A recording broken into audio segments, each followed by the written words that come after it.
Hey guys, welcome back to another unboxing video. Today we have an exciting delivery. So today we have the Simgauges AIRBUS A320 ECAM and 8VU panel. Now that's a mouthful. Now, the reason why I purchased this product from this company is because Wing Control now have produced a similar product with the ECAM. However, it's not a full ECAM itself, and I'm trying to build a full A320 cockpit, as you can see by the center pedestal that I'm building. Hello, cat. Now, the reason I got this one is, like I say, Wing Control don't actually produce the full cockpit. Now, I'm building a replica, and so in order to, for it to look and feel exactly like the real thing, this is the best bet. Now, the delivery timescales you can expect from them is just over a month, really, for it to arrive. I ordered this on the 24th of November, and today is the 9th of January. However, there was Christmas, and there was a lot of extra orders that they had come in over that Christmas period. So to get it here in just over a month and a half, is pretty good going. Now, even, some of the major manufacturers can't get orders out that quickly for something that is this bespoke. Now, bit of background about the company itself. If you go onto their website, they'll have a nice picture of their family portrait with the whole family there, and it looks like that it's a real passion project for them to manufacture these. So I'm really excited to unbox and look at a product that's made by somebody who's put their love and thought and care into building it, instead of just a big huge manufacturer that's all out to make money. So let's go ahead and unbox this. Now, all I've done at the moment is take off the packing label so that it doesn't have my address on it, and then we're going to have a look and see what we've got inside. So it's quite a large box that's been delivered in. Again, there was a bit of damage on the side, but looking inside, there's more than adequate space and packaging inside of it, so nothing to worry about. FedEx itself, they did a good job of delivering it. So we've got a manual here, it looks like. Let's have a look. Doing this with one hand is a bit of a struggle. Right. So it looks like they've made their own manual, so that's very exciting. We'll have a read through that in a bit. And my invoice. Let's have a look. Right. Let's have a look here. I'm very excited about this.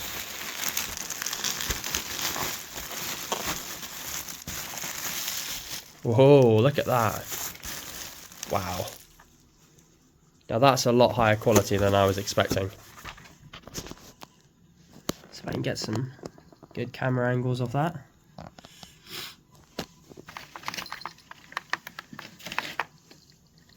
Sorry, don't mind the cat. Are you okay, Archie?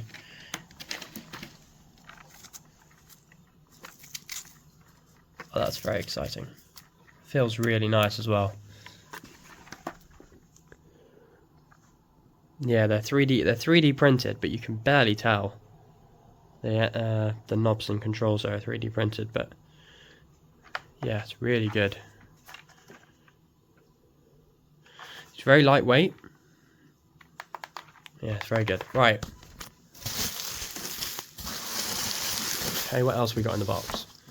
Pop that one off to the side. So it looks like we've got a USB Type 2, a USB 2.0 port. It goes into the back of it. Probably provides power, and then we've got a USB-C connection as well. Let's just see. Yeah, so it's got a power connector and a USB port. Cool, that's fine. And what else we got in here? Oh, nice. Okay, cool. So we got the little screw threads. Perfect. And a firmware change pin. Don't know what that's for, but perfect. Well, I imagine it's changed the firmware, but perfect. Right, okay. So there it is. There is the basic unboxing of the product. Now what I'm going to do is I'm going to go ahead and get this set up, and then well, I don't think I'm not going to mount it in the pedestal for now, but I will plug it in and turn it on and see what we can come up with. Okay, so now that we've unboxed it, let's plug it in. Okay, you'll find there are two connectors on the back of the unit. There is a USB type A port, which provides a link to your computer, and you've got a USB type C connector, which is used for your power.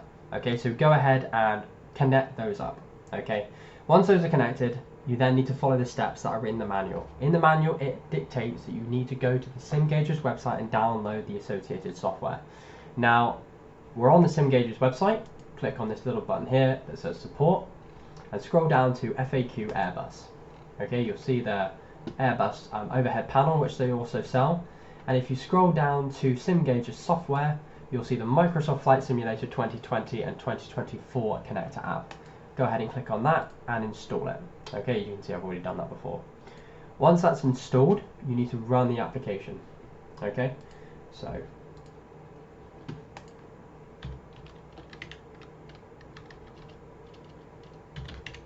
Simgauges AIRBUS Microsoft Flight Simulator, and you'll see it load up here. Okay, now things we can note, we can see that it's detected the Microsoft Flight Simulator is installed. We can see that it's auto connected to my Phoenix A320 application because that is currently running, and we can see that it's detected the A320 ECAM on my COM port 8.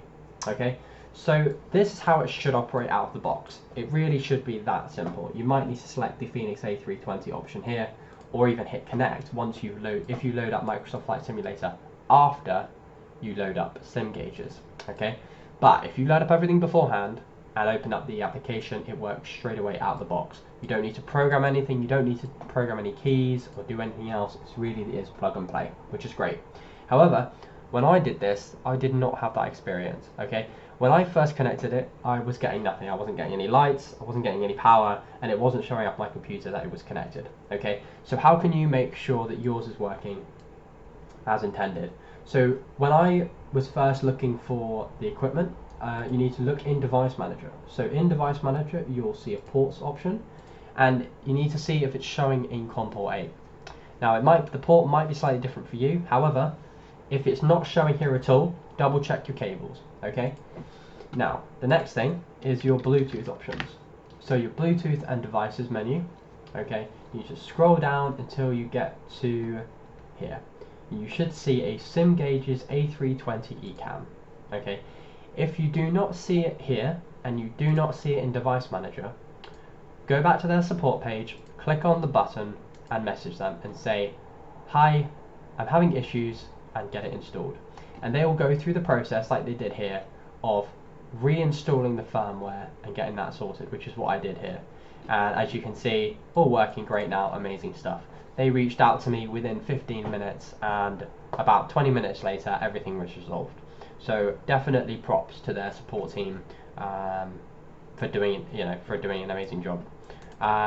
Yeah, so that's really is that simple on the connection side. So let's jump out of the computer and have a look at the product when it's working.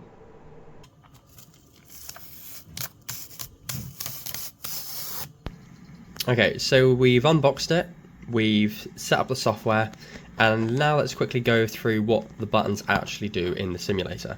So just before we do that, I'm just going to clarify a statement I made in the first clip. The first connector at the top is power only, and the bottom one is the USB connection to the computer. I actually said it the other way around, but after reading through the manual and checking through with their support team, that is actually the way it's set up. So I put a label up there just so that I remember in the future. Okay, so let's just go through all of these switches. So we've got the main ECAM controls. Now I've got the flight simulator set up over here, and if I select each of these, it will rotate the screen and the display that's used. Obviously not right now because it's not plugged in, but it will. Okay. Then the other screens we've got the ECAM control brightness, and that's got a little indent where the horizontal position is located. So it allows it to get to that position quite easily. And then we've got the switching controls, which aren't really used in the simulator. So the first one, the one on the far right, is the one that's probably most widely used. If the ECAM that you normally look at is broken and you need to display the same information onto the captain or first officer side, then you switch that switch. Okay. The other three control where your flight information is coming from. So altitude heading, this controls the plane's altitude and heading information, and then the backup shows you using the data from the backup computer and then displays that information on the captain or first officer side. And that's the same thing with the other three switches. Sorry, the other two switches. So this one here shows you your airspeed, altitude and pressure information, and then the backup option. And then your EIS DMC is your display management computer. So this shows you all your flight and system information. And obviously the feeds from that will come from the captain or first officer's backup computer. So now that we know what all the buttons do, let's plug it into the simulator, see it lit up and working. Okay, so now you can see it's all plugged in and ready to go. Let's have a look through the cycle options. So I'm going to be clicking this all button, and you can see the flight information switching there on the screen. And you can see it in the simulator as well. There we go. And just wanted to say, in order to plug this in and get it working, plugged in the two cables at the back, opened up the software, the sim was already running, and it worked straight away. It worked flawlessly.